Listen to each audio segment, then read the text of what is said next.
ದೋಸೆಗೆ ಯಾವಾಗಲೂ ಒಂದೇ ಥರ ಪಲ್ಯ ಮಾಡ್ತಿದ್ದೀರಾ? ಹಾಗಾದ್ರೆ ಈ ವಿಡಿಯೋ ನಿಮ್ಗೋಸ್ಕರನೇ. ನಾನು ಹೇಳೋ ಪಲ್ಯ ರೆಸಿಪಿನ ಒಂದ್ಸಲ ಟ್ರೈ ಮಾಡಿ. ದೋಸೆ ಮಾಡಿದಾಗೆಲ್ಲ ಮಿಸ್ ಇಲ್ಲದೆ ಈ ಪಲ್ಯ ಮಾಡ್ಕೊಂಡು ತಿಂತೀರಾ, ಅಷ್ಟು ಟೇಸ್ಟಿಯಾಗಿರುತ್ತೆ. ಮಿಕ್ಸ್ಡ್ ತರಕಾರಿ ಪಲ್ಯ ಹೇಗೆ ಮಾಡೋದು ಅಂತ ತೋರಿಸ್ತೀನಿ. ಒಂದು ಬಾಣಲೆ ಇಟ್ಕೊಂಡು 4 ರಿಂದ 5 ಟೇಬಲ್ ಸ್ಪೂನ್ ಎಣ್ಣೆ ಹಾಕೊಂಡು ಸ್ವಲ್ಪ ಸಾಸಿವೆ ಹಾಕೊಂಡು ಕಟ್ ಮಾಡಿ ಇಟ್ಕೊಂಡು ಈರುಳ್ಳಿ ಕೂಡ ಸೇರಿಸ್ಕೊಂಡು, ನಾನಿಲ್ಲಿ ತರಕಾರಿ ಆಲೂಗಡ್ಡೆ, ಬೀನ್ಸು, ಬದನೆಕಾಯಿ ಸೇರಿಸ್ಕೊಂಡಿದ್ದೀನಿ. ಸ್ವಲ್ಪ ನೆನೆಸಿರೋ ಕಡಲೆಕಾಳು ಕೂಡ ಸೇರಿಸ್ಕೊಂಡಿದ್ದೀನಿ.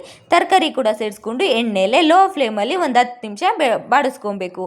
ಅದು ಬಾಡೋದಕ್ಕೆ ಸೈಡಿಗೆ ಇಟ್ಬಿಟ್ಟು ಮಸಾಲೆಗೆ ಅಂತೇಳಿ 4 ಹಸಿಮೆಣಸಿಕಾಯಿ, 1 ಈರುಳ್ಳಿ, 1 ಟೊಮೊಟೊ, ನಂತರ 1 ಗೆಡ್ಡೆ ಬೆಳ್ಳುಳ್ಳಿ ಕೂಡ ಸೇರಿಸ್ಕೊಂಡು 1 ಕಪ್ ಆಗೋಷ್ಟು ಕಾಯಿ ತುರಿ, ಚಕ್ಕೆ, ಏಲಕ್ಕಿ, ಲವಂಗ ಕೂಡ ಸೇರಿಸ್ಕೊಂಡು ಒಂದು ಸ್ವಲ್ಪ ಅರಿಶಿನ ಕೂಡ ಸೇರಿಸ್ಕೊಂಡು ಘಮ ಬರೋವರೆಗೂ ಬಾಡಿಸ್ಕೊಬೇಕು.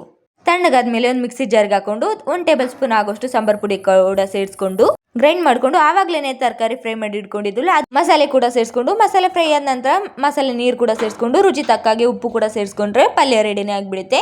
ಇನ್ನು ಅದಕ್ಕೆ ಕಾಂಬಿನೇಷನ್ ಆಗಿ ದೋಸೆ ಮಾಡ್ಕೊಂಡಿದ್ದೆ. ದೋಸೆಗಷ್ಟೇ ಅಲ್ಲದೆ ಚಪಾತಿ ಆಗಿರ್ಬೋದು, ಪೂರಿಗಾಗಿರ್ಬೋದು ಪರ್ಫೆಕ್ಟಾಗಿ ಸೂಟ್ ಆಗೋ ಪಲ್ಯ ಅಂತಲೇ ಹೇಳ್ಬೋದು. ಅಷ್ಟು ರುಚಿಯಾಗಿರುತ್ತೆ. ನೀವು ಒಂದ್ಸಲ ಮನೆಯಲ್ಲಿ ಮಿಸ್ ಇಲ್ದಂಗೆ ಟ್ರೈ ಮಾಡಿ, ತುಂಬಾ ಚೆನ್ನಾಗಿ ಬರುತ್ತೆ. ಇನ್ನು ಗರಿ ಗರಿ ಆಗಿರೋ ದೋಸೆ ಕೂಡ ಮಾಡಿಕೊಂಡು ನಾನು ಕೂಡ ಟೇಸ್ಟ್ ಮಾಡಿದೆ. ಟೇಸ್ಟ್ ಅಂತೂ ತುಂಬಾ ಚೆನ್ನಾಗಿತ್ತು. ಈ ವಿಡಿಯೋ ಇಷ್ಟ ಆದರೆ ದಯವಿಟ್ಟು ಒಂದು ಲೈಕ್ ಮಾಡಿ, ಹಾಗೆ ನನ್ನ ಚಾನಲ್ನ ಕೂಡ ಸಬ್ಸ್ಕ್ರೈಬ್ ಮಾಡ್ಕೊಳ್ಳಿ ಅಂತ ಹೇಳ್ತಿದ್ದೀನಿ. ಇದೇ ಥರ ಹೊಸ ರೆಸಿಪಿಗೋಸ್ಕರ ನನ್ನ ಪೇಜ್ನ ಫಾಲೋ ಮಾಡಿ. ಮತ್ತೆ ಸಿಗ್ತೀನಿ ಒಂದೊಳ್ಳೆ ರೆಸಿಪಿ ಜೊತೆ. ಅಲ್ಲಿವರೆಗೂ take care, bye bye, thank you all.